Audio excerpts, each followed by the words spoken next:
Invocation of Azura by Sigilla Parate.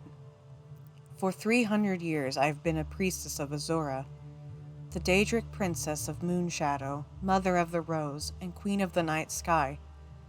Every Hoggathum, which we celebrate on the 21st of First Seed, we summon her for guidance, as well as to offer things of worth and beauty to her majesty. She is a cruel but wise mistress. We do not invoke her on any Hoggathum, troubled by thunderstorms, for those nights belong to the Mad One, Sheogorath, even if they do not coincide with the occasion. Azura at such times understands our caution. Azura's invocation is a very personal one. I have been priestess to 3 other Daedric princes, but Azura values the quality of her own worshippers and the truth behind our adoration of her. When I was a dark elven maid of 16, I joined my grandmother's coven, worshippers of Molag Bal, the schemer princess.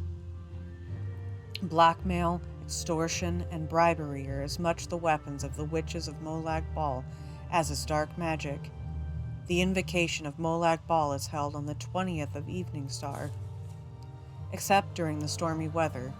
This ceremony is seldom missed, but Molag Bal often appears to her cultists in mortal guise on other dates. When my grandmother died in an attempt to poison the air of Firewatch, I re-examined my faith in the cult. My brother was a warlock of the cult of Boethia, and from what he told me, the Dark Warrior was closer to my spirit than the treacherous Molag Bal. Boethia is a warrior princess, who acts more overtly than any other Daedroth. After years of skulking and scheming, it felt good to perform acts for a mistress which had direct, immediate consequences. Besides, I liked that Boethia was a Daedra of the Dark Elves. Our cult would summon her on the day we called the Gauntlet, the 2nd of Sun's Dusk. Bloody competitions would be held in her honor, and the duels and the battles would continue until 9 cultists were killed at the hands of other cultists. Boethia cared little for her cultists. She only cared for our blood. I do think I saw her smile when I accidentally slew my brother in a sparring session. My horror, I think, greatly pleased her. I left the cult soon after that. Boethia was too impersonal for me, too cold. I wanted a mistress of greater depth. For the next 18 years of my life, I worshipped no one. Instead, I read and researched. It was in an old and profane tomb when I came upon the name of Nocturnal. Nocturnal the Night Mistress, Nocturnal the Unfathomable. As the book prescribed, I called to her on her holy day, the 3rd of Hearthfire.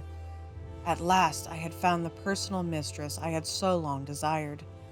I strove to understand her labyrinth philosophy, the source of her mysterious pain.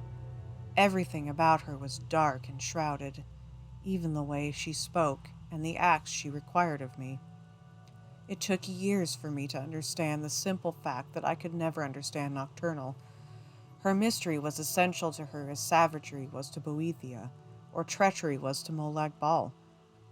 To understand Nocturnal is to negate her, to pull back the curtains cloaking her realm of darkness. As much as I loved her, I recognized the futility of unraveling her enigmas. I turned instead to her sister, Azura. Azura is the only Daedra princess I have ever worshipped who seems to care about her followers. Molag Bal wanted my mind, Boethia wanted my arms, and Nocturnal perhaps my curiosity. Azura wants all of that, and our love above all. Not our abject slavering, but our honest and genuine caring in all its forms. It is important to her that our emotions be engaged in her worship, and our love also be directed inward. If we love her and hate ourselves, she feels our pain.